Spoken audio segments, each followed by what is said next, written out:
We just checked out the latest episodes of Steven Universe Future, and we can't wait to break them down with you guys. These episodes were all about what the future holds, and it turns out it mostly holds crippling anxiety and self-doubt.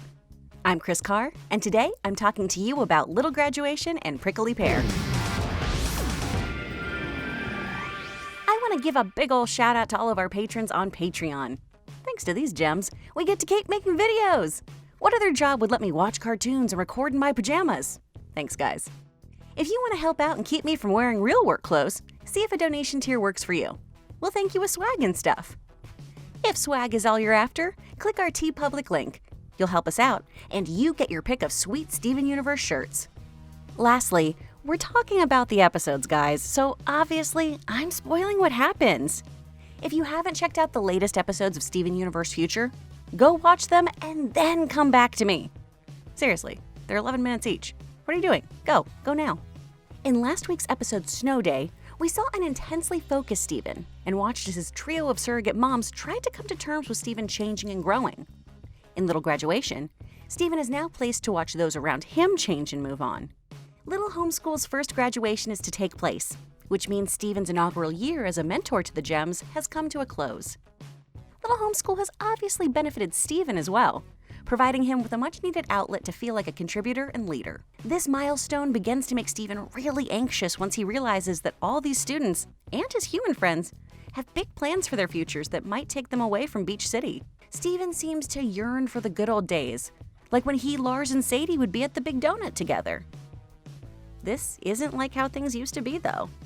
Sadie simply comes in to pick up an order, and Lars asks her how she and her new partner Shep are doing. So two big things here, y'all. We meet Shep, our first non-binary character that isn't a fusion and is dating Sadie.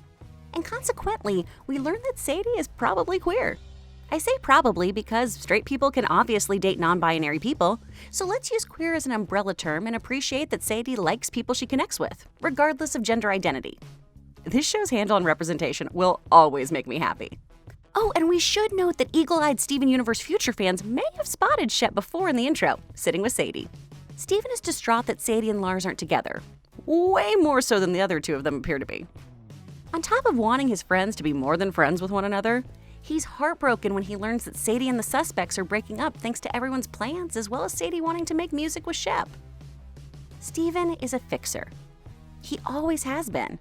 So, what's a fixer to do when everyone seems to have things under control and are moving forward?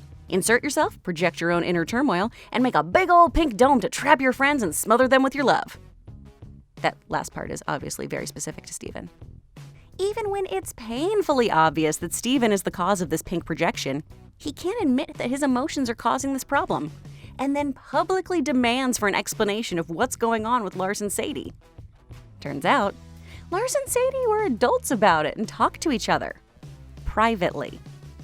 They didn't both feel the same way anymore, and Lars was happy she found someone and looking forward to returning to space. Hey, seriously, can we talk about Steven being like, "You wanna go back to space?" Yeah, dude, of course he does. He was Pink Lando Calrissian. He was a badass space pirate with a dope cape and a motley crew. You pick that over donuts every time. Ultimately, thanks to Shep, Steven realizes that he's feeling left behind. His friends assure him that distance won't alter their friendships, and Steven decides that Little Homeschool might not be the best place for him to devote his time.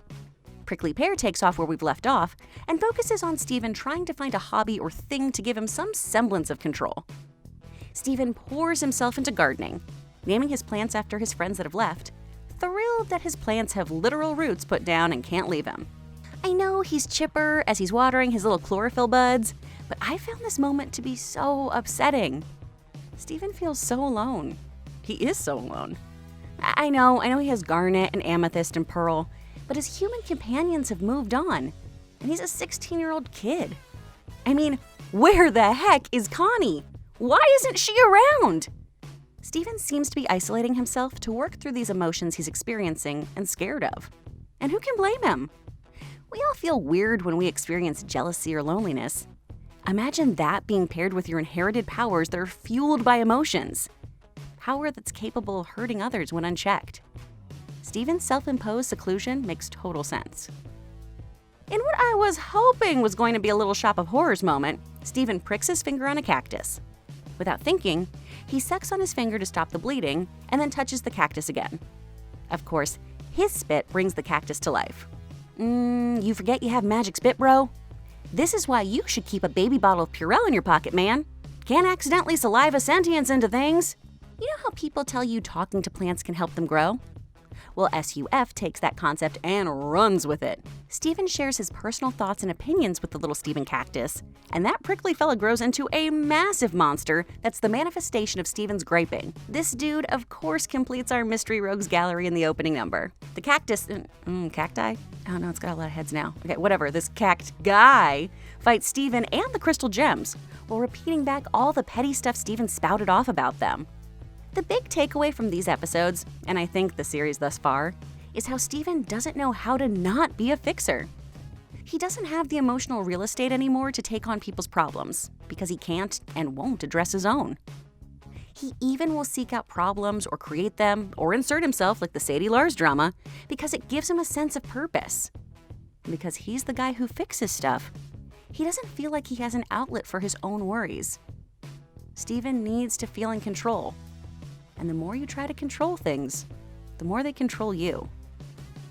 Steven Universe Future seems to take where Steven Universe left off and continues to push the importance of mental health.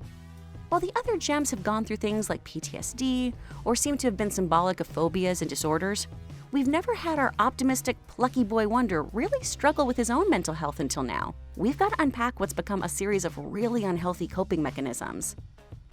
So with that in mind, I feel like there will be more episodes of Steven Universe Future.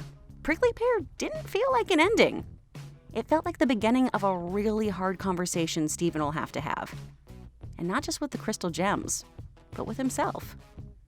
And like I said, I don't think we can call it quits till our girl Connie is back in the mix.